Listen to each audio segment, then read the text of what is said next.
What's your name? Leora. That's not a Korean name. No. Where? Hold still. I'm not done.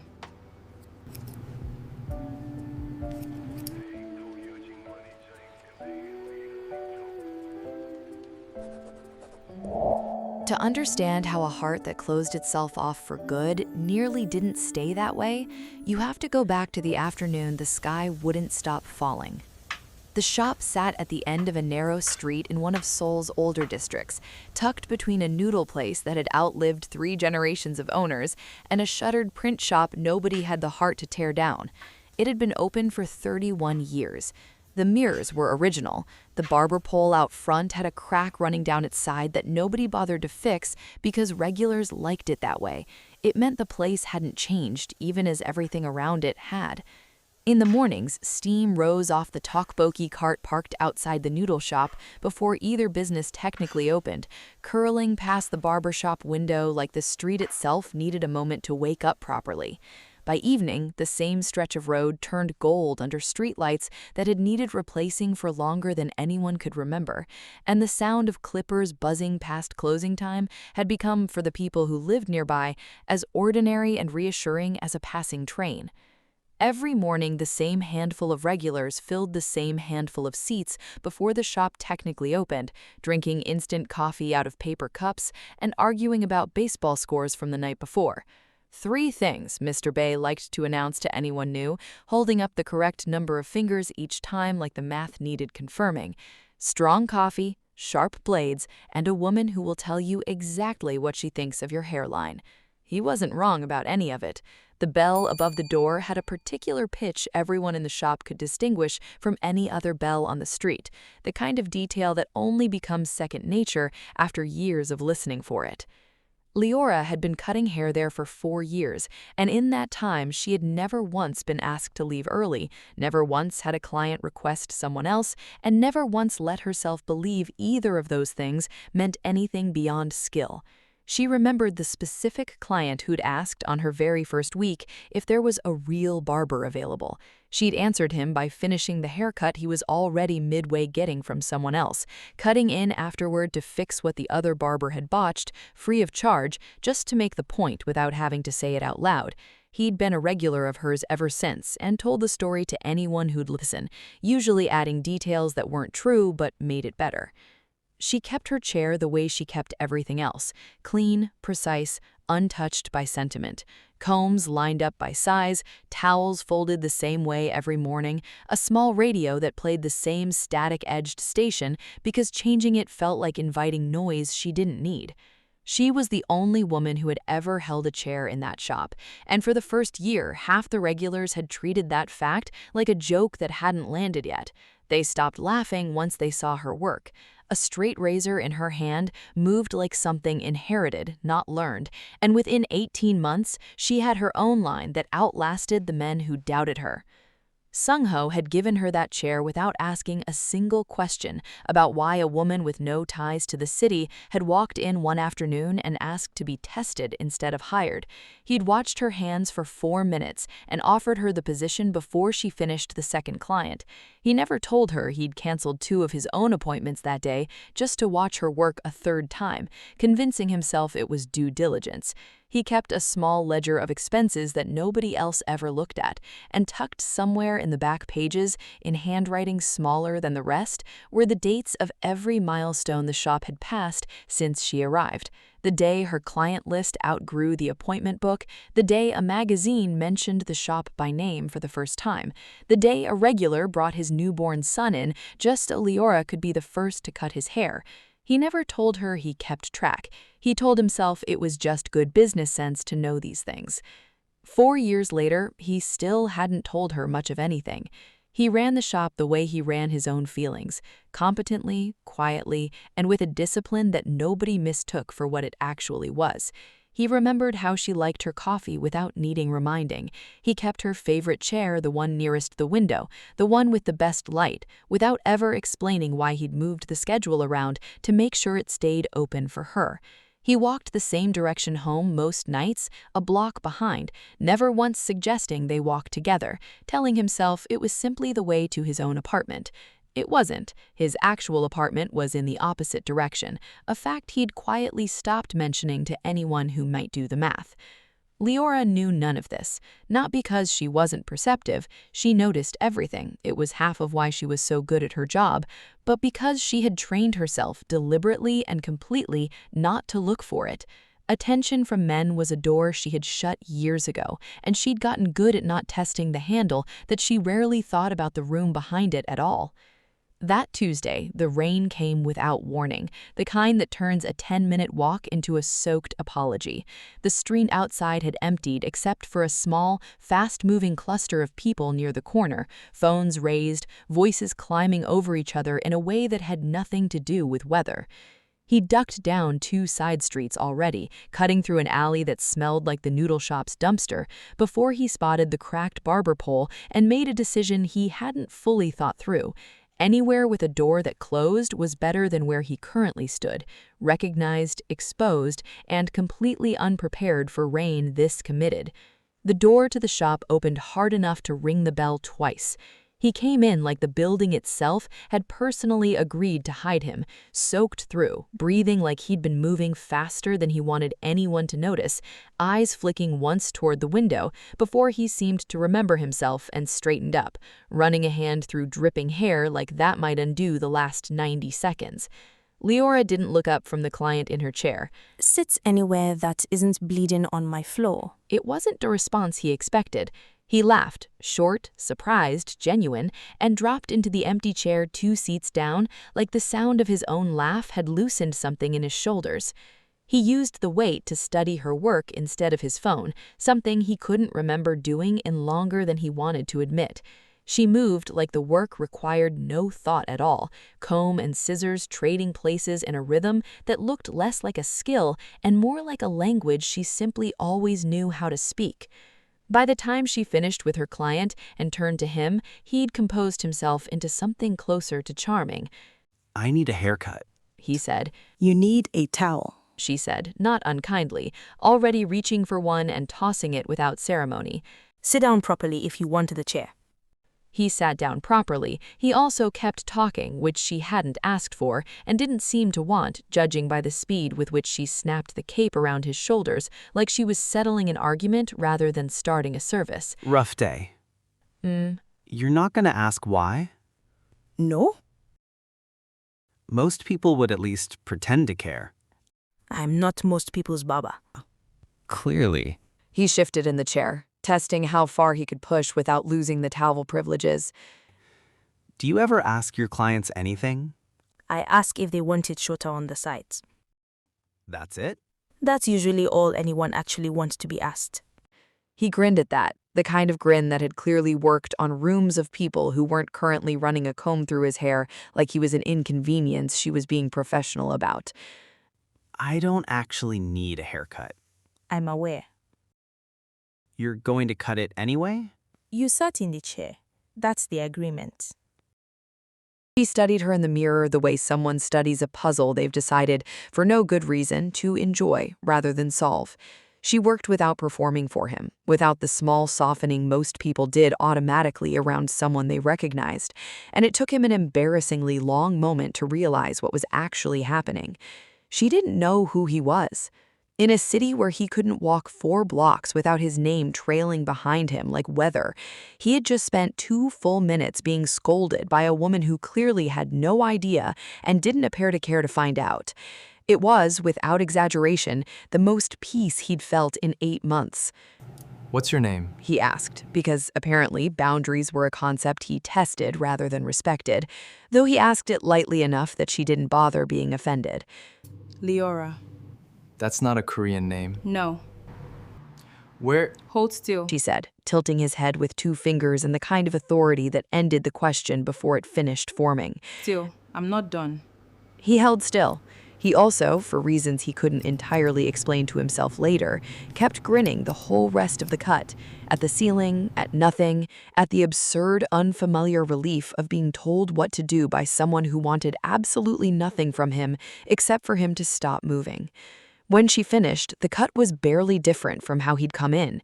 He didn't mention it. He paid, left an amount that made the cashier, Sung-ho, watching from the register with an expression he kept carefully unreadable, quietly raise an eyebrow. That night, after closing, Leora caught herself replaying the exchange while wiping down a chair that didn't need wiping a third time. She told herself it was simply an unusual client, memorable the way an oddly persistent customer is memorable, nothing more complicated than that. She believed herself for the entire walk home. He came back 2 days later. Hair grows fast. He said, sliding into the same chair before she'd even greeted him. It does not grow that fast. Mine does. Genetics. Sit down. He sat. The second visit went the way the first one had, except louder and longer, and twice she had to fight visibly not to laugh at something he said about the radio station's commitment to playing the same 4 songs on rotation since what she assumed was the Cold War. She lost the fight once, briefly, a short exhale through her nose that she immediately buried under a comment about him moving his head again. I heard that, He said, victorious. You heard nothing. I heard a laugh trying to escape and getting arrested at the door. Move your head again and I will arrest more than that. Sung-ho watched that exhale from across the shop and felt something in his chest tighten that he didn't have a name for yet, mostly because he'd never let himself need one. On his third visit, he came in early enough to catch her between clients, and for once didn't ask for anything at all, just sat in the empty chair and watched her clean her tools with the kind of methodical attention most people reserved for things that actually mattered to them. You don't have to perform for me, she said without looking over, somehow noticing him watching anyway. I'm not performing. Everyone performs. It's just a question of for what audience. And what audience are you performing for, exactly? You tilted his head, genuinely curious now, instead of just teasing. You don't smile at anyone. You barely talk. If that's a performance, it's a strange one to put on for paying customers. She set down the razor she was cleaning and looked at him properly for the first time that visit, longer than either of them expected. Maybe it's not a performance for them. Then who's it for? Myself, mostly. Old habits. She picked the razor back up before the conversation could go further than she wanted it to. Sit down if you actually want to cut this time. He sat down. He didn't push the question, which surprised her more than if he had, and something about the restraint, unexpected, deliberate, stayed with her longer than the haircut did. By his fourth visit, even the noodle shop next door had started keeping track. The owner, an older woman who missed nothing that happened on her stretch of the street, took to leaning out her doorway whenever the bell rang at his usual hour, watching with the open curiosity of someone who considered gossip a civic responsibility rather than a vice. She never said anything directly to Leora. She didn't need to. The extra dumplings she started sending over on his visit days said enough on its own. By the end of that week, the new client had a standing slot. Leora told herself it was good for business. The other barbers told each other it was something else entirely, in voices low enough that she pretended not to hear them, because hearing them would have required acknowledging it, and acknowledging it would have required asking herself a question she'd spent 4 years making sure never came up. One of them, a younger barber named Taeho, who'd worked there less than a year, made the mistake of saying out loud what everyone else only implied, that the new client's haircuts hadn't actually needed cutting in at least 2 weeks. Leora handed him a broom and told him the floor needed sweeping. He swept the floor. He teased her about her seriousness. She told him seriousness is the reason his haircuts didn't look like a dare gone wrong. He told her she should smile more. She told him he should sit still more. Neither of them won these exchanges exactly, but neither of them seemed to want to stop having them either. Sung-ho started staying later those days, not for any task that required it. The books balanced themselves the same way they always had. The inventory didn't need triple checking, but leaving meant walking home alone with a version of the day playing on repeat in his head, and staying meant he could at least watch the version happening in front of him. He'd built an entire careful piece for himself out of being the person who didn't say things, the steady one, the dependable one, the one whose feelings never needed managing because he never let them take up enough room to be seen. It had worked for 4 years. Watching a stranger walk in soaked from the rain and somehow earn within 3 visits a version of her laugh that 4 years of quiet devotion had never once managed to reach was the first time that careful piece had felt like exactly what it was, a very long, very patient kind of hiding. He told himself it was just a slow week. It had been a slow week for 4 years running. He started around then doing something he hadn't done in years, checking his own reflection in the mirror behind the register before opening each morning, as if competing with someone required first remembering he had a face worth checking at all. He never admitted this to anyone, least of all himself, framing it instead as simple professionalism, the same way he framed everything else he refused to name. None of them could have guessed, watching the rain finally taper off outside that first week, how quickly an ordinary haircut was about to become the most complicated thing in all 3 of their lives. In a drawer beneath her station, underneath spare blades and a spool of thread, sat a single photograph Leora hadn't looked at in over a year. A shopfront with her own name once painted across the window, taken down so long ago that the building behind it likely belonged to someone else entirely by now. She kept it the way some people keep old scars, not out of attachment, but as proof that the lesson had actually happened and hadn't simply been imagined. And somewhere underneath all of it, a wound Leora had spent years sealing shut sat exactly where she'd left it, waiting for the one thing she hadn't accounted for, a man patient enough and reckless enough to make her forget it was there at all. Whether that was a mercy or a warning, not even she could yet say. All she knew, walking home that night with rain still clinging stubborn and fine to her collar, was that for the first time in longer than she wanted to admit, the quiet of her own apartment had started to feel less like peace and more like waiting. By the 3rd week, the standing slot had become something closer to a ritual neither of them named out loud. He arrived at the same time most days, sat in the same chair, and within minutes, the shop seemed to organize itself around the 2 of them without anyone deciding it should. The other barbers found reasons to be elsewhere. The radio, for once, got turned down instead of up.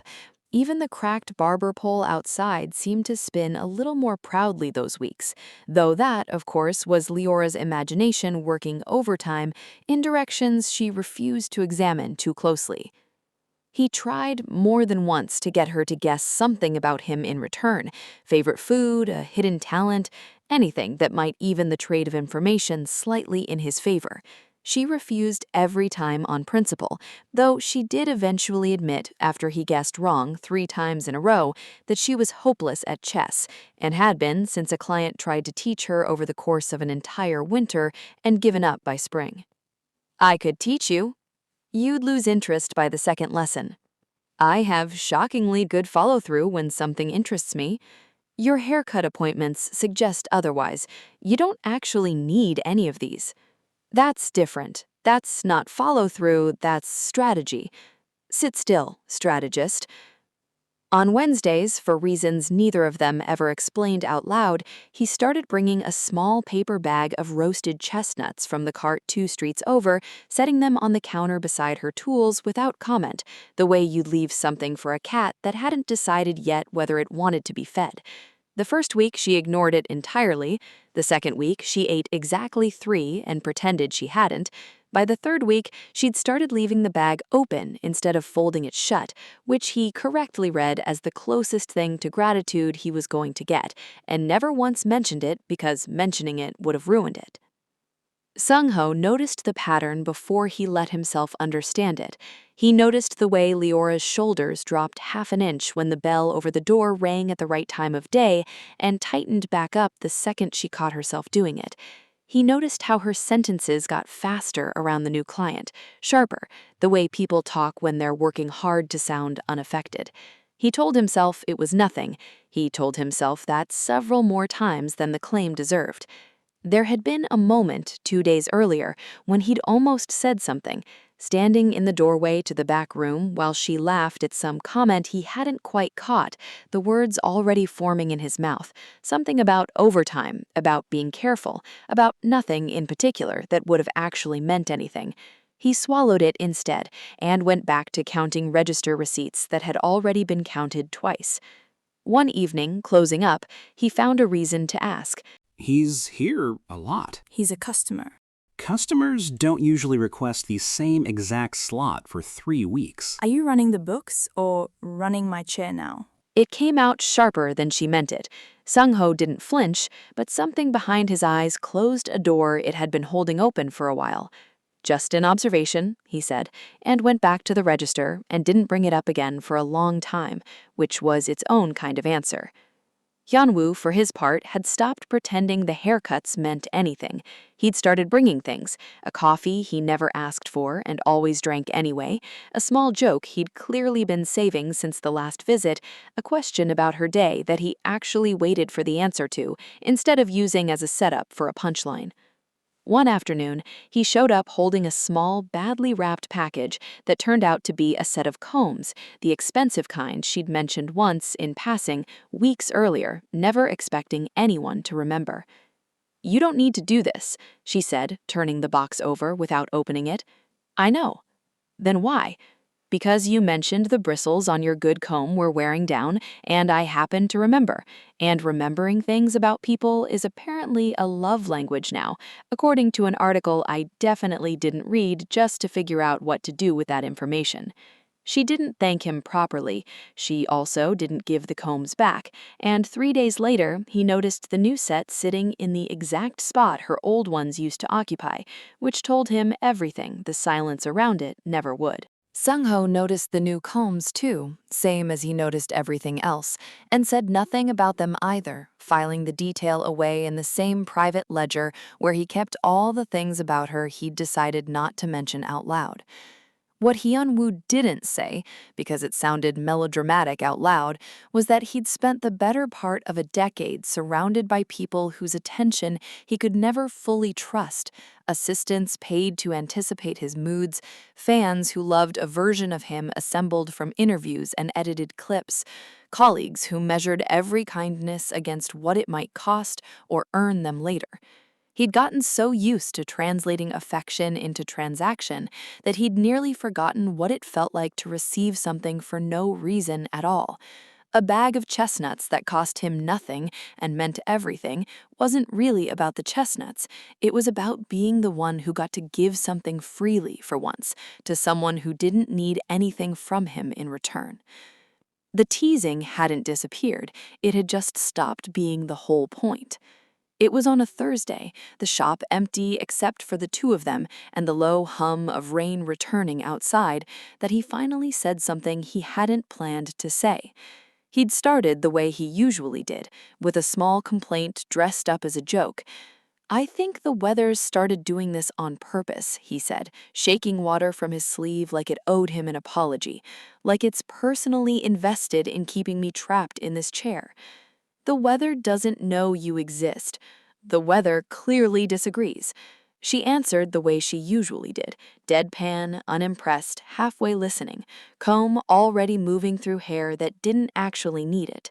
But something in his tone shifted halfway through a sentence about traffic, and the joke he'd been building toward simply stopped existing. "You know I'm not just some guy who happens to need a lot of haircuts." She kept working, comb moving through hair that didn't need it. "I had my suspicions. I mean it. People don't usually look at me the way you do. How do I look at you? Like I'm not about to do something interesting at any moment." He laughed, but it didn't have its usual ease underneath it. "Everywhere else I have to be on. Cameras, fans, people who've decided who I am before I open my mouth. You're the only place in this entire city where I'd get to just sit still and be exactly as boring as I actually am." She paused, scissors lowered for the first time mid-cut. "You're not boring." "I know.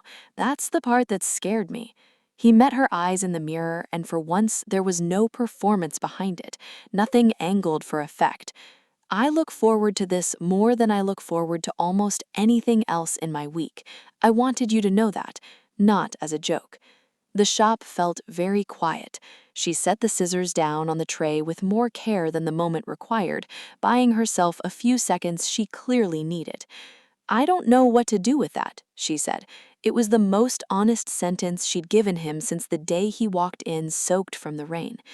"You don't have to do anything with it tonight." "Good, because I'm not going to." He stayed in the chair longer than the haircut required, neither of them mentioning it. And when he finally left, later than usual, she stood in the empty shop for a long moment afterward, feeling something she'd spent years training herself not to feel, pressing against a door she'd thought was sealed for good. That night, alone in her apartment, the memory came back the way it always did, uninvited, complete, refusing to be summarized into something smaller than it actually was. She had been 26, running a shop of her own with a man named Daniel, who she'd built it with nothing from nothing, money pooled together, hands blistered from the same renovation work, a future she'd let herself imagine out loud for the first time in her life. He had been the only person who knew every technique she'd ever taught herself, every trick she'd developed with her own hands over years of practice no one had handed her.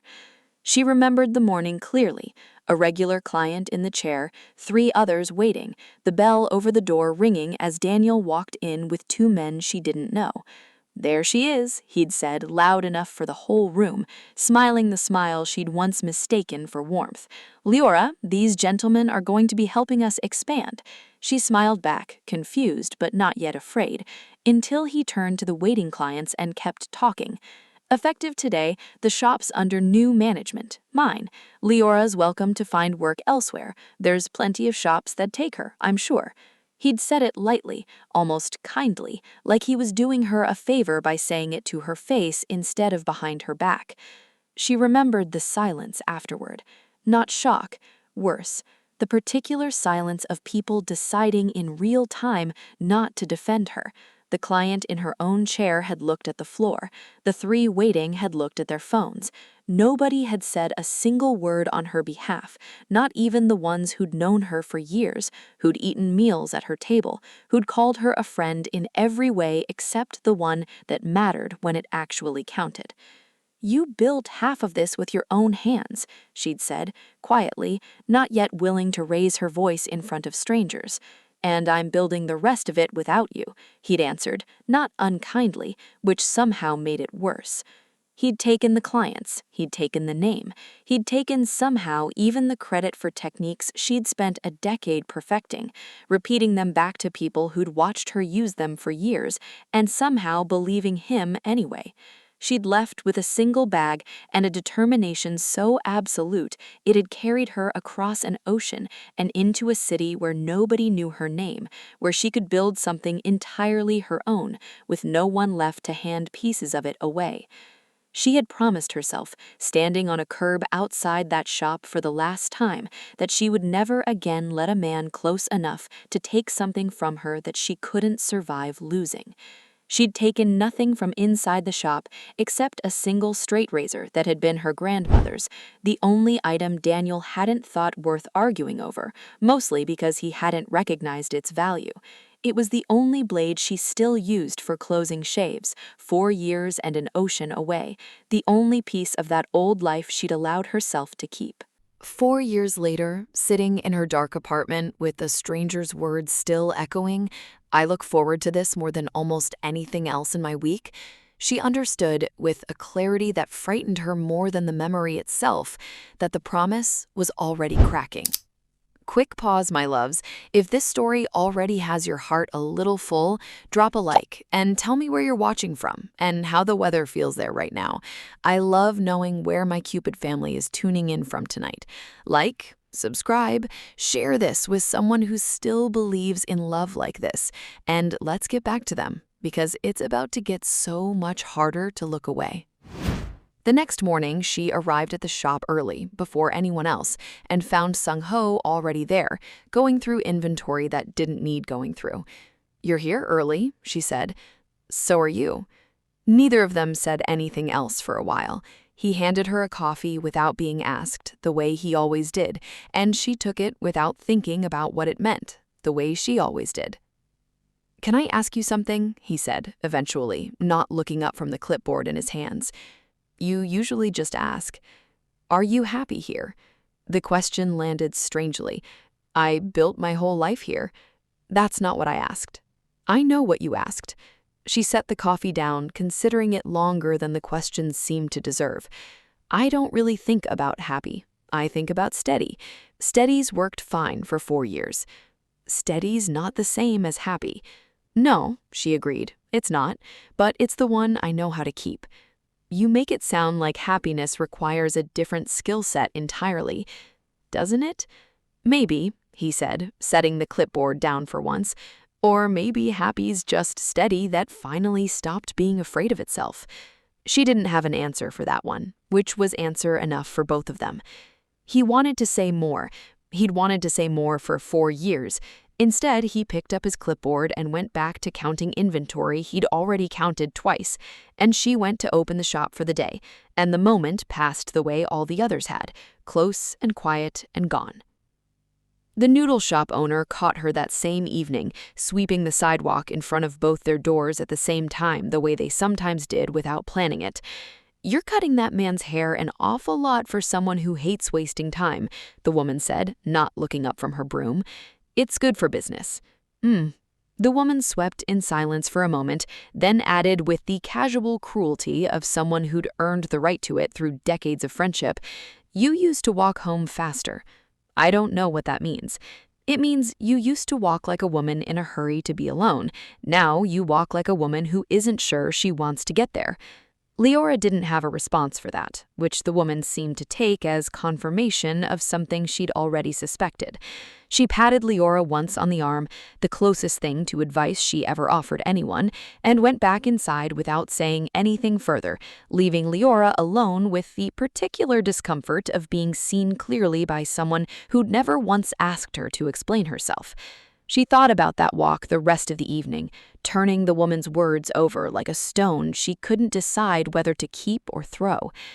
Hyan-woo came in carrying none of his usual lightness. He sat down without his typical opening line, and when she asked what was wrong, he hesitated longer than she'd ever seen him hesitate before answering. "A photographer got a shot of me leaving here last week. It's not public yet, my team's handling it, but it might come out soon, and when it does, people are going to ask questions about this place. About you." Her hands went still on his shoulders. "What kind of questions?" "The kind I don't have good answers to," he said quietly, "because the truth is more complicated than I'm allowed to say out loud yet." "Are you in danger?" "Not the kind you're imagining, the kind where strangers decide they know everything about your life based on one blurry photo and act accordingly." He exhaled, the closest thing to fear she'd ever seen cross his face. "I should have told you who I actually am a long time ago. I just didn't want this to be the reason you found out." "Who are you actually?" she asked, the question quieter than she meant it to be. "I will tell you, I promise I will, just not with an audience, and not until I know I can do it without making everything immediately worse for you." She wanted to push. She didn't. Some part of her recognized the particular shape of someone trying to protect a person rather than himself, and it was unfamiliar enough that she let it sit instead of fighting it. Outside, the rain that had followed him into her life that first day had started again, soft against the window, and for the first time since he'd walked through that door, neither of them found anything to joke about. Across the shop, Sung-ho watched the two of them in the mirror's reflection, watched the way her hands had gone careful and still on a stranger's shoulders, and felt the last of his patience start, quietly and irreversibly, to run out. He didn't yet know what he intended to do with that, only that 4 years of careful silence had just become a luxury he wasn't sure he could afford to keep. The photo surfaced 2 days later, exactly as he'd warned it might. A grainy shot of him stepping out of a narrow doorway in an old neighborhood. Hood up, head down, but his face caught at an angle no amount of bad lighting could fully hide. By morning, it had a hashtag. By afternoon, it had a theory attached, then 3 theories, then a small crowd of people standing across the street from the shop with phones raised, waiting for something to happen that they could post about. His management issued a statement that said nothing and confirmed everything anyway, the kind of careful non-denial that only ever convinces people they were right to be curious in the first place. Fan accounts dissected the photo pixel by pixel, debating the angle of the doorway, the shape of the sign half visible in the corner of the frame, until someone found the shop's name within the hour. By evening, 3 separate accounts had posted directions to the street. Inside, one of the older barbers, a man who had been cutting hair there before Leora arrived, set down his comb long enough to ask if she was all right. She told him she was fine. He didn't believe her, but he let it go, the way old friends sometimes do when they already know pushing won't help. Leora watched them from behind the window blinds, stamen still in her hand, feeling something cold settle low in her stomach. This was the part she hadn't planned for. Not him, not his attention, not the warmth she'd let herself get used to despite every promise she'd made herself 4 years ago. This, eyes from outside waiting to take something apart that she'd built quietly and carefully and without anyone's permission. "They'll get bored," Henwoo said, when he came in that afternoon anyway, ignoring the small commotion at the end of the street like it cost him nothing. It cost him plenty. She could see it in the set of his jaw, the way his usual ease had gone tight at the edges. 2 evenings later, a reporter waited for her outside the shop, polite in the practiced way professionals are, right before they ask something invasive. He wanted to comment on her relationship with Henwoo, wanted to know how long it had been going on, wanted more than anything a reaction he could quote. "I cut hair here," she told him, voice even, hands steady around the keys she was using to lock the door. "People are saying there's more to it than that. People say a lot of things that aren't any of their business." She didn't raise her voice, she didn't need to. Something in her flatness of her tone made him lower his recorder without being asked, and she walked home that night without looking back once, refusing to let fear set the pace of her own feet. "You shouldn't have come today. I told you I'd keep coming." That was before there were people outside with cameras. "Leora," he said her name carefully, like it mattered how it landed. "I'm not going to stop showing up because things got complicated. I've spent my whole life being careful about who sees what. I'm done being careful about this." She didn't answer right away. Across the shop, Sung-ho had stopped pretending to organize the supply shelf, and the look on his face when she finally glanced over wasn't jealousy anymore. Not exactly. It was something closer to grief, the particular kind that comes from watching a thing you'd hoped wouldn't happen finish happening anyway. He went to wait until Henwoo left that evening, later than usual, slower than usual, like leaving had become something that required effort, before he finally said what he'd been carrying for 4 years. "I need to say something and I need you to let me finish before you respond." Leora set down the broom she'd been using to close up. Something in his voice told her this wasn't going to be about the schedule or the inventory or anything either of them could pretend was business. "I've loved you since the day you walked in here and let me watch your hands for 4 minutes before I offered you a job I had no real reason to offer a stranger. I've loved you through every year you didn't notice, and I told myself that not saying it was a kindness because you'd made it clear a long time ago that you weren't looking for anyone to love you. I respected that. I still do. I remember the night you sliced your knuckle open on a broken blade and refused to let anyone drive you to a clinic, insisting you could bandage it yourself between clients. I stood in the back room for 20 minutes trying to figure out how to offer to help without it sounding like anything more than concern. I never figured it out. I just let you bandage your own hand the way you wanted, because that's all you'd ever let me give you. Distance, dressed up as respect. But I'm not going to stand here and watch you build a life with someone else without you knowing that I would have built one with you, gladly, the moment you let me." The shop was silent except for the hum of the refrigerator in the back room and the faint, fading noise of a crowd outside that had finally started to lose interest and drift away. "Sung-ho, you don't have to say anything back. I'm not asking you to. I just couldn't keep watching this happen in silence and let you think the only person paying attention to you was him."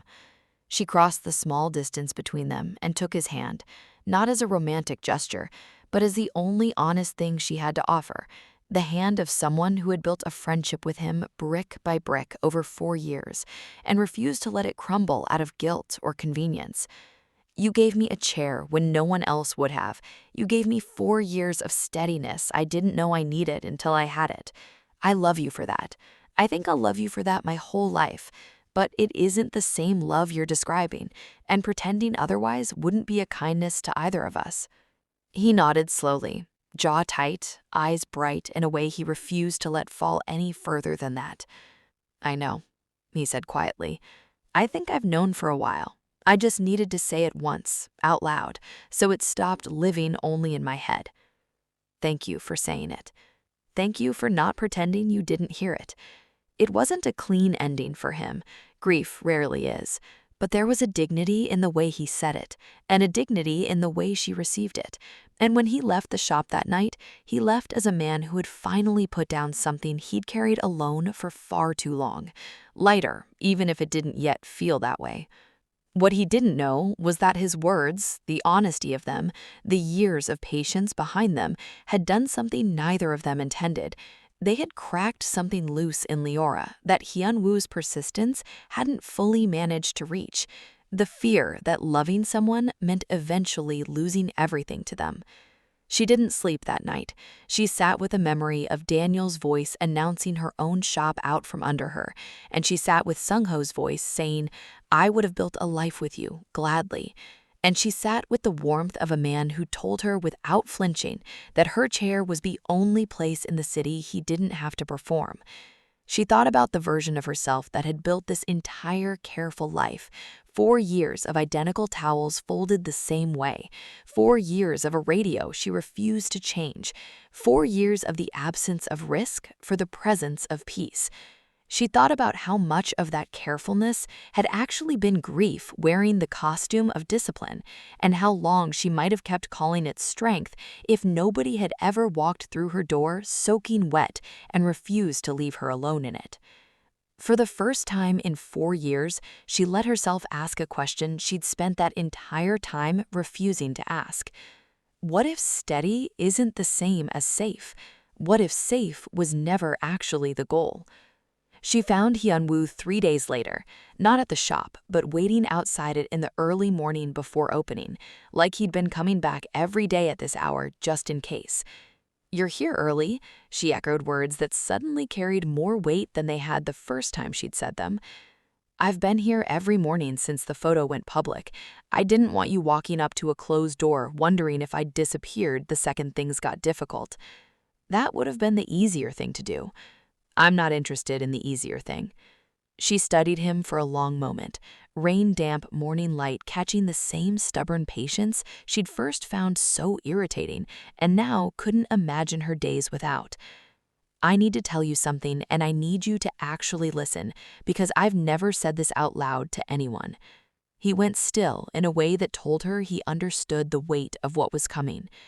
She told him about the shop she'd built from nothing, about Daniel, about the morning he walked in with 2 strangers and took everything she'd built with her own hands and called it his, about the silence of people who'd known her for years and chose not to defend her, about the promise she made on a curb with a single bag at her feet, and the 4 years she'd spent keeping it. I built this life so I'd never have to feel that small again, and every single day you've kept showing up, I've been terrified that letting you matter to me was just the beginning of watching it all get taken away again. I'm not him, he said quietly. I can't promise you nothing will ever go wrong. I can promise you I will never be the reason it does. There's a version of caring about me that has nothing to do with who I actually am. I've spent years learning to spot it before it costs me something. The first afternoon I sat in your chair, you didn't perform for me, and I didn't have to perform for you. And it was the first time in a long time I trusted that someone's interest in me wasn't about anything except the actual minutes we were spending together. That's not a small thing for someone like me. That's not a small promise to make to someone like me. I know, I'm making it anyway. She let him hold her hand outside the shop that morning, in full view of anyone who might have been watching for the first time since this started, and it felt less like surrender and more like the exact opposite, a choice made with both eyes open instead of one eye permanently watching the door. That same week, his manager sat him down in a room neither of them had wanted to need and laid out exactly what going fully public might cost him. Contracts with morality clauses vague enough to be used against him. Fans who had built years of devotion around an image of availability that had never actually been on offer. A narrative tabloids would shape with or without his input. "You built 15 years for this career," his manager said. "Are you sure about this?" "I built 15 years being good at performing for people who don't actually know me. I'm not interested in spending the next 15 pretending the one place I stopped performing doesn't exist just to protect a version of my career that was never going to make me happy anyway." His manager didn't argue further. He'd worked with enough public figures to recognize the specific, immovable certainty in someone's voice when a decision had already finished being made, regardless of how the conversation around it played out. By the end of that month, the story had broken fully and predictably, it changed less than either of them feared it would. His team handled the noise. The old neighborhood, true to its nature, treated the whole thing like gossip that would pass, because the shop had survived 31 years of far more interesting scandals than a famous man falling for his barber. Sang-ho stayed on, ran the place with the same steady competence he always had, and slowly, deliberately started letting himself notice other people again. A quiet shift no one commented on, but everyone privately hoped would last.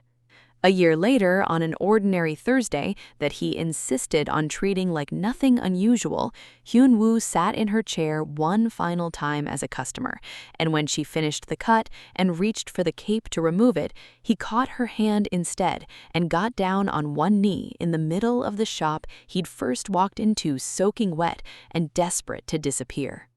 "I told you once that this was the only place I didn't have to perform.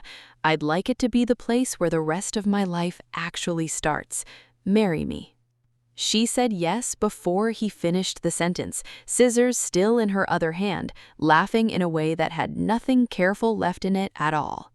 They were married that spring in a small ceremony that the old neighborhood treated as its own private celebration, candles lining the same narrow street where a crowd had once gathered with cameras, now gathered instead with quiet joy and homemade food no one had been asked to bring.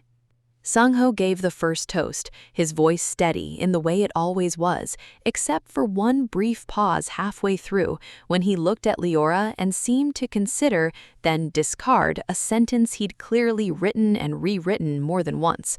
What he said instead was simpler than that he had never once regretted giving a stranger 4 minutes and a chair, because it had given the neighborhood the best barber it ever had, and given him, eventually, the kind of peace that comes only after a person finally stops waiting for something that was never going to happen.